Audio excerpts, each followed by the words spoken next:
Dari sudut bahasa, dekolonisasi sangat berkait rapat dengan istilah koloni dan kolonisasi. Definisi bagi istilah koloni adalah tanah jajahan, manakala perkataan kolonisasi membawa maksud proses untuk menjadikan sesuatu wilayah sebagai wilayah penjajahan.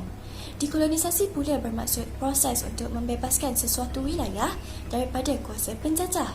Tambahan pula, dari sudut istilah, kolonisasi bermaksud proses atau keadaan iaitu sistem kuasa berpusat mendominasikan tanah jajahan baharu yang berada di kawasan sekitarnya. Istilah dekolonisasi bermaksud keadaan atau proses pembebasan daripada cengkaman kuasa penjajah dari sudut fizikal, politik, ekonomi, budaya pemikiran dan intelektual. Terdapat beberapa definisi lain yang dikemukakan oleh tokoh-tokoh dunia seperti dekolonisasi bermaksud pengunduran kuasa penjajah daripada tanah jajahan dan pemerolehan pembebasan dan kemerdekaan politik dan ekonomi oleh penduduk di tanah jajahan. Seterusnya, dekolonisasi juga difahami sebagai proses penyerahan instrumen kerajaan secara rasmi kepada penduduk asal. Malahan kini dimaksudkan sebagai satu proses jangka panjang yang mana melibatkan pelupusan kuasa penjajah dalam aspek birokrasi, budaya, bahasa dan psikologi. Selain itu, beberapa orang pemikir Muslim seperti Albert Hourani, Syed Hussein Alatas, Ali Shariati dan Edward Said turut membahaskan istilah dekolonisasi dalam kerangka tradisi dan kemodenan yang mana dihubungkan dengan beberapa konsep lain seperti Orientalisme, penjajahan intelektual iaitu intellectual imperialism, intelektual tanpa rumah, homeless intellectual dan minda tertawan iaitu captive mind. Oleh itu, berdasarkan definisi yang telah dinyatakan, dekolonisasi boleh dirumuskan sebagai suatu perubahan dalam kondisi masyarakat daripada berada di bawah taklukan kuasa penjajahan kepada pemerolehan kembali legitimasi ke atas tanah air, kemerdekaan ekonomi, politik dan sosial budaya serta pembebasan pemikiran dan intelektual daripada impak kolonisasi. Istilah dekolonisasi mula diperkenalkan pada awal kurun ke-19 oleh seorang wartawan Perancis yang mana menyuarakan penentangan beliau terhadap penjajahan Perancis ke atas Algeria. Kemudian, seorang saintis sosial berbangsa Yahudi daripada Jerman iaitu Maurice Julius Bond yang terselamat daripada kezaliman puak Nazi dan melarikan diri ke England mula mempopularkan istilah ini sekitar tahun 1930. Selepas Perang Dunia Kedua pada tahun 1960, istilah ini digunakan secara meluas di peringkat antarabangsa. Menurut Dan Kennedy, kemunculan dan perkembangan dekolonisasi boleh dibahagikan kepada 3 gelombang iaitu dekolonisasi dunia baharu, New World Decolonization, dekolonisasi dunia lama, Old World Decolonization dan dekolonisasi dunia ketiga iaitu Third World Decolonization.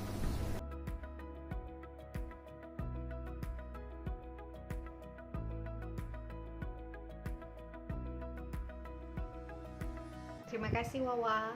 Baiklah, saya akan sambung pembentangan kumpulan kami. Assalamualaikum dan hai. Saya Puteri Nur Soleha binti Muhammad Zanuddin akan membentangkan dualisme Cartesian di bawah tajuk dekolonisasi. Baiklah, apa itu konsep utama dualisme Cartesian? Berdasarkan pembacaan saya, dualisme Cartesian ni dia berurusan dengan kewujudan ganda manusia. Dan Rene Descartes iaitu pelopor utama bagi falsafah dualisme Cartesian ini menyatakan bahawa minda dan tubuh manusia adalah perkara yang berbeza. Baiklah, seterusnya ialah berkaitan dengan falsafah dualisme Cartesian ini. Okey, baiklah, aliran falsafah dualisme Cartesian ini terbahagi kepada 4. Okey, saya akan bincangkan 2 terlebih dahulu iaitu naturalisme dan etisme. Jadi naturalisme ini ialah fahaman yang menerima nature sebagai keseluruhan. Maksudnya di sini naturalisme ni golongan-golongan yang mempercayai naturalisme ni ini menyatakan bahawa segala benda yang ada di muka bumi ini bergerak dengan sendirinya tanpa kewujudan pencipta. Manakala etisme ni pula adalah golongan yang adalah fahaman yang tidak mempercayai kewujudan Tuhan. Maknanya etisme dan naturalisme ini mempunyai maksud yang agak sama tetapi memiliki pandangan yang berbeza. Okey, yang seterusnya aliran falsafah dualisme Cartesian ini, yang ketiga ialah reduksionisme dan materialisme. Jadi fahaman reduksionisme ni ialah fahaman yang mengutamakan untuk merapatkan jurang antara ilmu sains dan manusia. Maksudnya di sini orang-orang yang menyokong fahaman ini lebih kepada merapatkan bahawa sains dan manusia itu adalah berkaitan. Manakala fahaman materialisme ialah fahaman yang bersifat kebendaan, material. Jadi bukanlah maksudnya material di sini adalah hanya kebendaan semata, macam seperti kewangan, kekayaan dan sebagainya, tetapi materialisme dalam fahaman materialisme ini merujuk kepada cara kita berfikir, cara kita melakukan sesuatu tu mesti ada niat dengan material. Itu yang dibawa maksud kepada fahaman materialisme ini. Jadi, aliran falsafah dualisme Cartesian ini terbahagi kepada 4, iaitu naturalisme, etisme, reduksionisme dan materialisme. Baiklah, seterusnya kita akan pergi kepada dualisme. Dalam konteks dualisme ni terbahagi kepada 3, iaitu eurocentrisme, apocentrisme dan egoisme. Baiklah, kita akan sentuh satu persatu, okey? Okey, mari kita pergi yang pertama, iaitu eurocentrisme. Eurocentrisme ni ialah kepercayaan berpusatkan Eropah merujuk kepada kecenderungan untuk menafsir sejarah dan budaya masyarakat bukan Eropah dari sudut perspektif pandangan barat. Maksudnya di sini, eurocentrisme ini lebih kepada mementingkan kepada pandangan barat. Apabila melakukan sesuatu, mereka akan merujuk kepada pandangan barat. Okey, seterusnya antropocentrisme. Jadi apa antropocentrisme ni? Antropocentrisme ni ialah kepercayaan bahawa manusia adalah entiti yang paling penting di dunia ni. Jadi sebab fahaman ni lah, fahaman antropocentrisme ni membawa kepada faktor utama kemusnahan alam. Jadi ramailah melalui pembacaan saya menyatakan bahawa fahaman antropocentrisme ni menjadi faktor utama kepada faktornya kemusnahan alam. Sebab manusia ni, mereka menyatakan kan bahawa manusia ni merupakan perkara yang paling penting di muka bumi ni. Jadi di sini kita dapat lihat actually sikap-sikap manusia yang membawa kepada kemusnahan alam, seperti membuang sampah merata-rata, melakukan pembalakan secara haram, kan? Banyak pokok-pokok tumbuh-tumbuhan yang ada di muka bumi ini telah dicantas untuk membina ekonomi. Oleh itu, itulah banyak berpendapat bahawa fahaman antropocentrisme inilah adalah faktor yang paling utama kepada faktor kemusnahan alam. Okey. Dan last sekali adalah egoisme. Egoisme ni ialah kemoralan, ialah kepentingan diri, pemeliharaan diri, mengasihi diri dan kesedaran diri. Seperti yang kita tahu, maksud egoisme ni ego, iaitu sombong, lebih kepada perkara sombong lah. Maksudnya di sini segala apa yang kita lakukan kan untuk diri sendiri, kepentingan diri sendiri. Jadi rasa itu sahaja dari bahagian saya. Saya akan menyerahkan kepada presenter yang seterusnya. Terima kasih.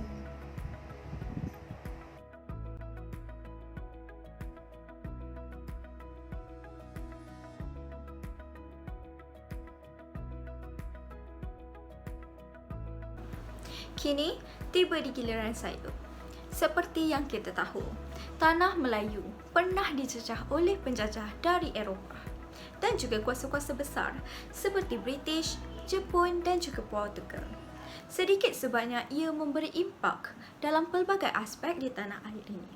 Tanah Melayu juga pernah mengalami proses dekolonisasi. Jadi saya akan menerangkan tentang kesan daripada dekolonisasi. Saya akan menerangkan tentang dua kesan. Yang pertama, kesan terhadap pendidikan, dan yang kedua, kesan terhadap sosial. Kesan yang pertama terhadap pendidikan ialah British mengubah semula dasar pendidikan kerana melihat ketidakberkesanan dasar pendidikan yang sebelumnya. Dan kesan yang kedua ialah dalam pendidikan Cina. Persatuan Guru-Guru Sekolah Cina PGSC terlibat dalam gerakan pendidikan Cina sebagai tindak balas penyusunan semula proses pendidikan yang dijalankan oleh kerajaan British. Dalam kesan kepada sosial pula, pertama, perubahan dan sikap masyarakat tempatan dari Eurocentric. Apakah itu Eurocentric? Eurocentric ialah fokus terhadap budaya Eropah dan sejarahnya dan membanggakan, mengagung-agungkan Eropah. Dan mereka mengubah kepada menaikkan nama, tradisi dan budaya tempatan, local based value. Yang kedua ialah rakyat Tanah Melayu dapat memainkan peranan yang penting dalam sistem sosial pasca kolonial. Jadi, jelaslah bahawa dekolonisasi memberi impak terhadap pendidikan dan sosial di Tanah Melayu.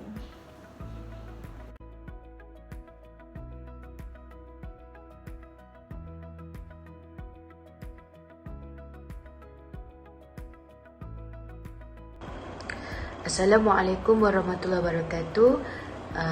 Kini giliran saya, Nur Sudan Tuan Zahir, di mana saya akan membentangkan mengenai kesan-kesan daripada dekolonisasi dari sudut politik dan juga ekonomi. Okey, baiklah, pertama sekali, seperti kita tahu, Malaysia merupakan antara negara yang mengamalkan sistem demokrasi berparlimen di bawah pentadbiran Raja Berperlembagaan, di mana ia muncul sebagai satu sistem politik yang menggantikan sistem empire dan monarki, iaitu sistem pentadbiran atau pemerintahan semasa sebelum berlakunya Perang Dunia yang Kedua. Jadi, inilah merupakan salah satu daripada kesan daripada dekolonisasi yang jelas kita nampak dari segi perkembangan politik. Kalau sebelum ni, rakyat tidak ada kebebasan atau hak untuk bersuara. Tetapi setelah munculnya sistem dekolonisasi ini, demokrasi ini, sistem pilihan raya dan hak asasi manusia merupakan aset yang paling utama dalam sistem pentadbiran, di mana boleh dikatakan kuasa pemerintahan dan pentadbiran bergantung dengan suara rakyat. Dalam masa yang sama, masih mengekalkan sistem beraja di mana menjamin hak keistimewaan orang Melayu serta berkuasa penuh tentang perkara yang berkaitan dengan agama rasmi kita, iaitu agama Islam. Baiklah, seterusnya perlu kita tahu yang pelancaran Town Rate yang diketuai oleh Tun Dr. Mahathir, atau kita boleh katakan beliau sebagai mastermind lah pada waktu itu, di mana operasi itu adalah bertujuan untuk mendekolonisasikan ladang besar Guthrie dari penjajah British kembali kepada hak Malaysia semula, telah mendatangkan banyak juga kesan dan impak positif terhadap politik dan ekonomi negara. Okay, jadi antara kesan setelah berjayanya serangan Dowry itu ialah syarikat-syarikat British di Malaysia yang sebelum ini kurang memberikan perhatian dan layanan yang baik kepada kerajaan Malaysia, akhirnya mula untuk memberi perhatian dan berunding untuk terma-terma baharu yang membawa kepada penjualan syarikat-syarikat peladangan British kepada Malaysia. Contoh macam Highlands and Lowlands, Barlows and Harrison and Crossfield, di mana syarikat-syarikat ini sebenarnya merupakan syarikat untuk ladang seperti ladang getah, kelapa sawit, dan banyak lagi lah aset-aset lain di negara. Disebabkan syarikat-syarikat ladang itu tadi sebenarnya merupakan juga aset-aset negara luar seperti China, India, New Zealand dan China, dah dapat dekat Malaysia. Jadi akhirnya Malaysia berjaya menjadi tuan tanah kepada aset bekas milik British. And hasil keuntungan daripada semua tu melebihi daripada kos yang mereka gunakan untuk menjayakan proses serangan Dowry itu. Dan seterusnya, bukan itu saja, kerajaan British juga lepas tu telah tawarkan sebanyak $160 juta kepada Malaysia untuk sebagai bantuan kepada pelajar-pelajar yang belajar di United Kingdom. Jadi mereka nak support. Dan last sekali, syarikat penerbangan MAS turut mendapat hak melakukan pendaratan di lapangan terbang Heathrow.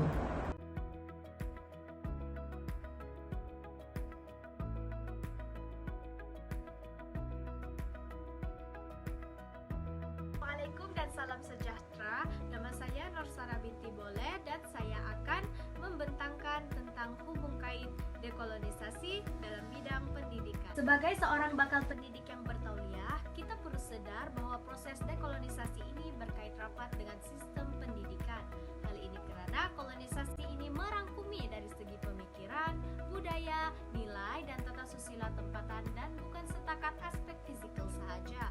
Oleh itu, kita boleh menyimpulkan bahawa proses dekolonisasi ini berlaku secara komprehensif dan holistik. Dalam konteks pendidikan, seorang pendidik yang mempunyai pemikiran berasaskan kesahihan sesuatu benda itu mestilah berpaksikan keaktifan yang tinggi serta sikap responsif yang meluas dalam usaha mendekolonisasi pemikiran dan intelektual sesebuah masyarakat. Dalam kata lain, sekiranya kita ingin mengajar sesuatu masyarakat itu, kita perlulah bersedia dengan pelbagai teknik pembelajaran agar dapat diterima oleh setiap lapisan masyarakat. Seperti yang kita tahu, tidak setiap negara mempunyai sistem pendidikan yang maju. Oleh itu, sebagai pendidik, kita tidak boleh membiarkan hal ini terus berada di tempat yang sama. Menurut Journal of Education yang telah mengambil negara Afrika sebagai kajian dalam bagaimanakah pelajar-pelajar Afrika belajar mengenai ilmu sains, terdapat dua teori yang telah digunakan, yaitu teori Piaget dan teori Jagged. Kaedah yang pertama ialah mengenal pasti perkembangan kognitif awal kanak-kanak. Perkembangan secara kognitif kanak-kanak bermula dengan mental mereka, yaitu secara melihat, mengingat, percaya serta dapat menyatakan sebab-sebab sesuatu benda itu berlaku menurut Piaget. Hal ini kerana mereka percaya bahawa dengan cara ini para pendidik dapat mengetahui tahap seberapa baik kanak-kanak ini dapat mengikuti pembelajaran sains pada peringkat awal. Terdapat 4 jenis perkembangan kognitif yang telah diperkenalkan, yaitu parallel, simultaneous, dependent, and secure. Jenis kognitif yang pertama, yaitu parallel, merupakan kaedah pembelajaran di mana apabila pendidik mengemukakan dua konflik atau dua idea yang berbeza pada masa yang sama. Struktur mental kanak-kanak pada peringkat awal masih berada dalam tahap minimum. Apabila umur mereka meningkat, mereka akan belajar menggunakan deria mereka untuk memahami sesi pembelajaran mereka menerusi persekitaran mereka. Kedua, simultaneous. Proses ini mengambil masa yang lebih panjang berbanding dengan pembelajaran collateral parallel. Ini kerana apabila pelajar diperkenalkan dengan maklumat saintifik yang baharu, mereka mungkin masih memproses konsep yang sedia ada. Cara pelajar menyelesaikan dua pandangan yang berbeza ini bergantung pada keberkesanan dan pengetahuan wajar mereka, yang seterusnya membawa kepada jenis collateral yang ketiga, yaitu dependent collateral learning. Dependent collateral learning ialah apabila dua pandangan yang berbeza dapat diubah ataupun disusun semula mengikut perspektif pelajar tersebut. Proses ini membolehkan pelajar tersebut berfikir lebih mendalam sama ada dengan menyokong atau menentang kedua pandangan tersebut. Jenis yang keempat ialah secured collateral learning. Pembelajaran jenis ini berlaku dalam masa yang panjang di mana pelajar haruslah menyelesaikan dua pandangan yang bertentangan. Kedua-dua teori ini dapat mengingatkan para guru sains tentang pentingnya pengetahuan dan idea sains ketika diperkenalkan dengan kanak-kanak. Dalam tempo tersebut, setiap kanak-kanak berada pada salah satu 4 tahap pemahaman yang telah dikemukakan tadi. Teori-teori ini boleh digunakan dalam mendidik suku kaum orang asli ataupun kawasan pedalaman di Sabah dan Sarawak agar dapat melahirkan pelajar-pelajar yang boleh berfikir secara mendalam, sistematik, dan bersaintifik. Seterusnya, mengimbangkan nilai agama dalam sistem pendidikan. sebuah negara yang mengiktirafkan agama Islam sebagai agama rasmi. Walaupun begitu, agama lain mempunyai kebebasan untuk menganut agama mereka selagi dalam keadaan aman dan damai. Oleh itu, sekolah merupakan antara tempat yang utama untuk mendidik para pelajar dengan sistem pembelajaran ataupun idea daripada Barat, tetapi pada masa yang sama menitikberatkan ilmu dan ajaran agama Islam. Antara pendekatan yang dilakukan oleh tokoh Islam Ali Syarianti dan Syed Hussein Alatas ialah penjajaran semula kaedah berfikir berdasarkan ilmu falsafah yang benar. Hal ini bermaksud para pelajar didedahkan dengan isu-isu semasa dan kursus falsafah bagi membolehkan pelajar mendapat impak secara menyeluruh tentang pemikiran Barat kepada pemikiran dan intelektual masyarakat sebelah timur. Sebagai contoh, setiap kursus yang ada di universiti menitikberatkan dua pandangan ini dengan memberi tugasan yang memerlukan pertimbangan antara pandangan Barat dan Timur. Jika pelajar tidak mempunyai kemahiran berfikir seperti critical, analytical, dan radical, maka budaya dan nilai tersebut dianggap normal dan boleh diterima.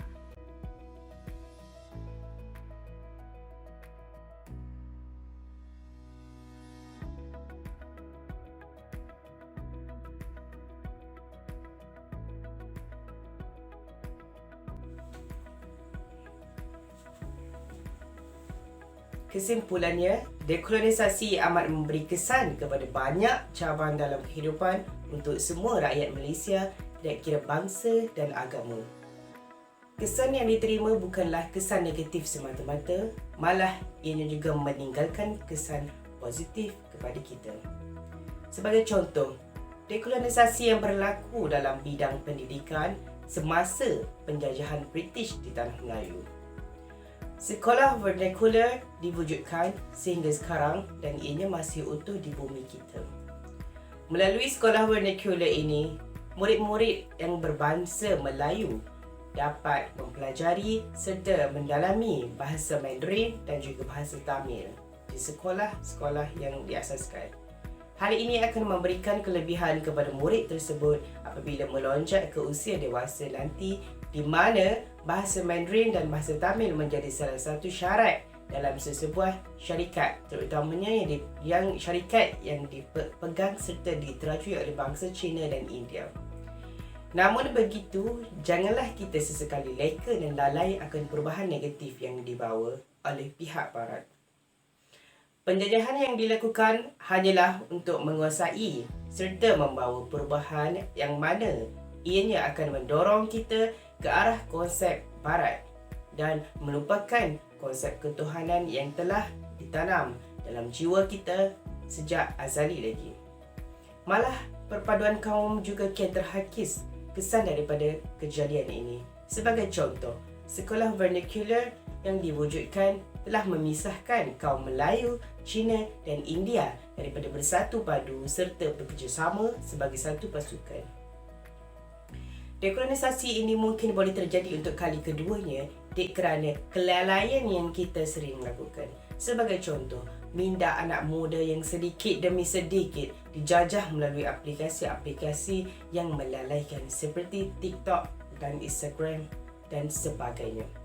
Jika dimanfaatkan dengan betul, maka banyaklah manfaat yang kita dapat. Tapi jika disalahgunakan, maka rosaklah masa depan kita.